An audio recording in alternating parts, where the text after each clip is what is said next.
beloved, Boss Mike Cervera.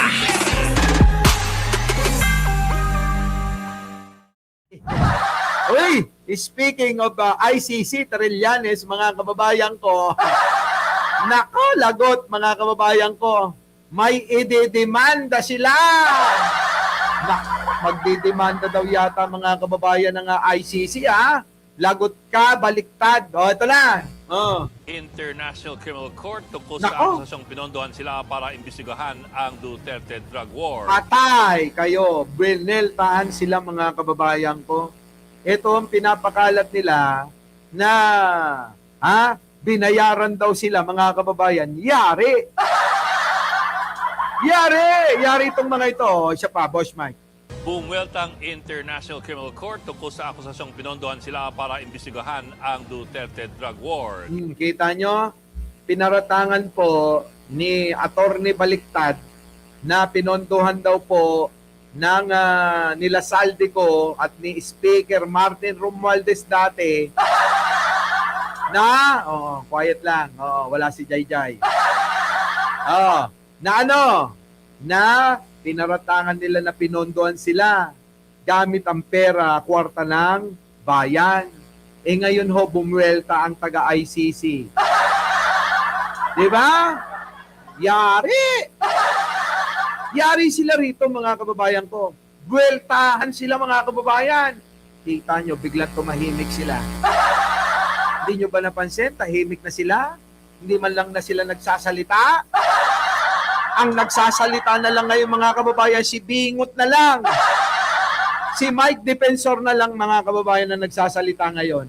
Bumueltang International Criminal Court tungkol sa akusasyong pinondohan sila para imbestigahan ang Kita nyo? Duterte drug war. Kita nyo? Ng ICC, hindi sila nababayaran. Sa frontline na balitang yan, Camille Sabate. Grabe.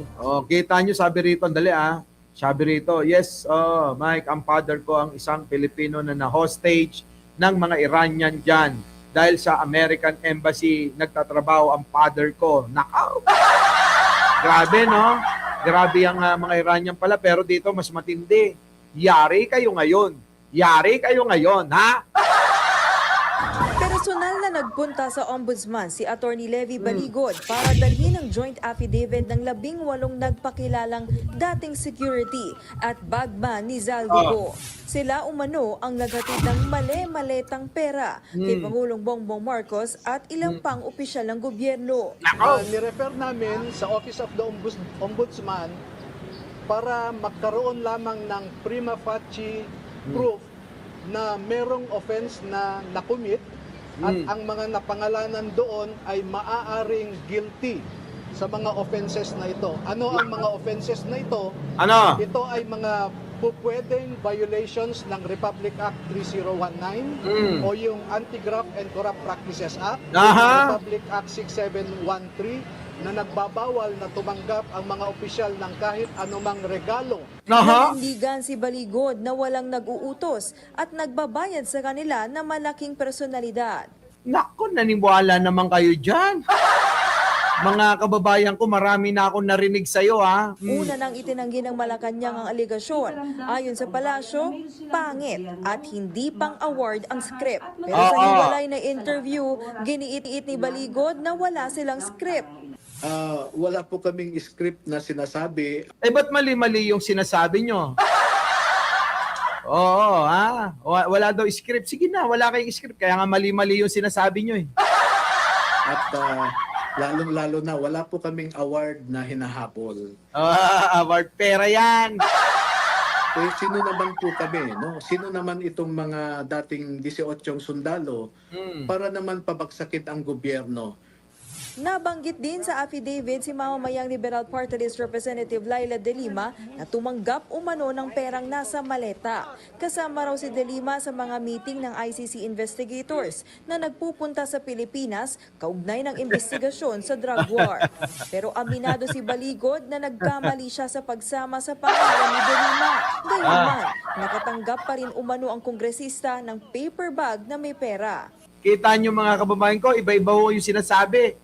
Hindi kasali, tapos biglang kasali, hindi kasali, biglang kasali, hindi kasali. Ang dumi-dumi, sabi nga ni Attorney Claire eh. Oh. Error yun, no? On my part. Oh. Pero yun Buti alam mo, error. Error talaga yun. At syempre, abogado ka, gagawa mo yun ng palusot. Oh, palusot mo. po ang sinasabi nila na si Congresswoman Laila De Lima Ay, ay pumupunta sa townhouse na yon. ah, Paglabas niya ay meron siyang bit-bit na paper bag na pera ang laman nun kasi Ah. familiar sa amin yung paper Ah. bag dahil kami ang bumibili. oh, kita nyo? Sabi ni Baliktad, sila daw ang bumibili ng paper bag. Alam nyo po ba yung 10 milyon kung gaano kabigat? 10 kilo para sa paper bag? Putik na yun, hindi pa ginawang maleta. O kaya naman mga kababayan, yung duffel bag. Di ba? Pag duffel bag yung mga kababayan, kasya. At hindi mahirapan yung 10 milyon, pero mga kababayan ko, etong paliwanag nito, paper bag para sa 10 milyon? Kalokohan yun mga kababayan. At siya pa raw ang bumili. Ano yun mga kababayan, ha? Oh. Kita nyo? Hindi ho tugma-tugma yung sinasabi. Ng mga paper bags na yan, doon kami rin ang nagdadala. No? Oh. Kita nyo, kasama siya. Kasama siya sa nagdadala raw. Utik na yan, oh. Buwelta ni De Lima, mapamaleta man o paper bag, malinaw na imbento lang ang aligasyon. Whether maleta man yan, o paper bag man yan, o kung ano man yan na may pera. So I totally deny that. Siyempre nakakagalit na nakakatawa. Oo nga, totoo naman, oo. Laila De Lima, boss, amo. Nakakagalit na nakakatawa yan. Hindi nila alam kung ano ba talaga yung pinaglagyan. Ano ba talaga? Maleta, paper bag, o ano? Hindi nyo na lang tinransfer.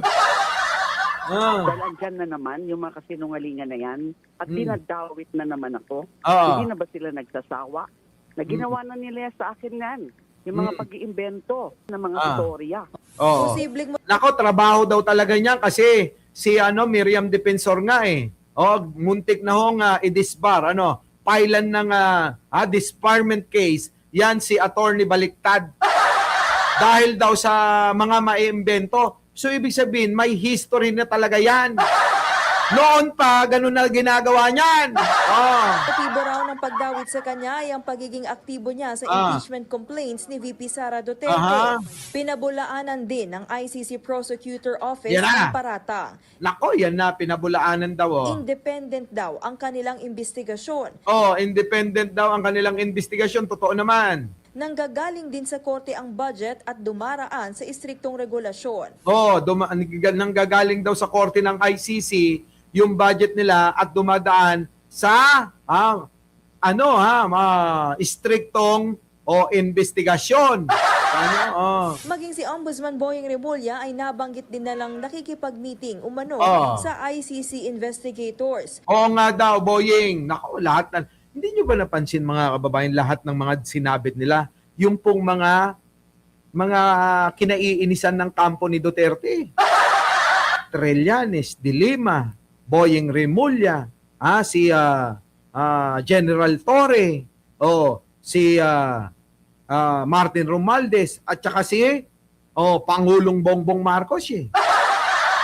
Halos lahat mga kababayan ng mga congresswoman, congressman, si Kimbo, si Adjong, yung mga yan, mga kababayan, puro mga kinaiinisan ng mga Duterte lahat.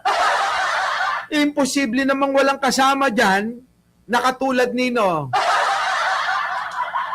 Joel Villanueva, Jinggoy Estrada, Chis Escudero.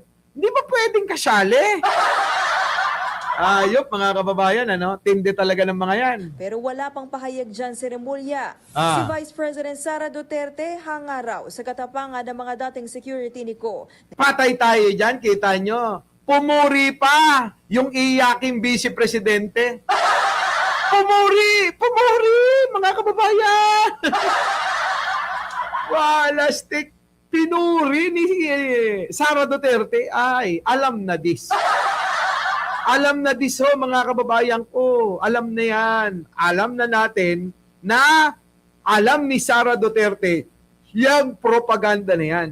Siya, sabi nga natin, sa sobrang kadisperadohon nila, sobrang desperado nila, North Birano, di ba, Ana Brina, at saka Tina B, Lilinan, magagawa nila yan.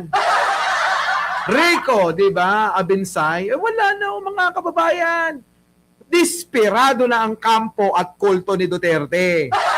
Si Duterte makukulong na ng tuluyan sa ICC. Si Sara Duterte, delikadong manalo. Saan? Sa pagka-presidente. Kita nyo naman, wala nang sumasama eh.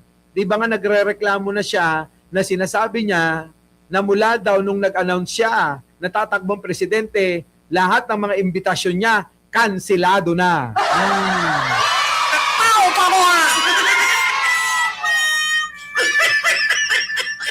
Ngangay si Sara walang kasama. Nilalayuan pa. Oo, nilalayuan pa ho mga kababayan ko. O sige nga, pumuri ka na Sara. Ayop na to. Si Vice President Sara Duterte hanga raw sa katapangan ng mga dating security Naks. niko na inilabas ang impormasyong So, bati na kayo ni Saldi ko. Dati galit na galit ka sa kanya. Dati minumura mo siya.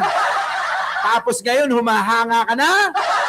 Anak ng pating naman talaga, Sara. Ewan ko sa'yo, matagal na niyang alam. Ayon sa Ombudsman, daraan muna sa evaluation ang isinumiting affidavit ng Siyempre. mga umano'y bagman. Dito raw susuriin kung may sapat na basihan para mag-imbestiga. Ibabalita Wala na mga kababayan. Narinig nyo naman yung sinabi ni Boying Remulla. Ayan, sabi ni Boying Remulla. Yan. Kasi simple lang yung observation. Kita nyo. Ano sabi ni Boying? Tingnan nyo, pakinggan nyo. Kasi simple lang yung observation ko. 18 As a lawyer. 18 people sign one affidavit. And an affidavit is supposed to contain, dapat yan, ang nakasulat dyan, personal knowledge mo. Of my own. Yung sarili mo lang, karanasan. Alam mo. Kaalaman, sarili mong karanasan. Karanasan. Paano naging common knowledge sa kanila yung 18 sila lagi magkakasama? Sa buong affidavit na yun? Sa lahat ng lakad, magkakasama silang 18? Oo nga. Ano yun? Ibig sabihin yung 18 na yun, pag gumilos yung isa, 18 sila. 18, lahat ng kilos sila. Sabay-sabay. Parang Ande, imposible yun. merong ano dyan. Ngayon, mga kababayan, sabi na ni Boying Remulla, imposible yun. Ano naman ang aasahan nila baliktad? Wala. Nga nga sila dyan. Ngayon, ang gagawin nila, pasasamain nila itong ombudsman. Sasabihin nila, bias ito. Di ba? Gegerahin nila itong si Boying, sigurado. Sasabihin nila, bias yan, si Boying Remulla. Di ba? Buti pa yung si Martires. Di ba? Ganun ho yan, sigurado. Titirahin na naman nila, sisirain na naman nila si Boying Remulla. Pagtutulong-tulungan na naman ng kulto ni Duterte to. Di ba? Ganun yan, palalabasin nila. Bakit hindi kasi tinanggap? Kasi nga kakampihan ni si Boying. Kakampihan ni Bongbong Marcos. O kaya hindi ho yan tatanggapin. Kahit na sila naman ang may mali, mga kababayan ko. Diba? So paano? Our beloved Boss Mike Severa.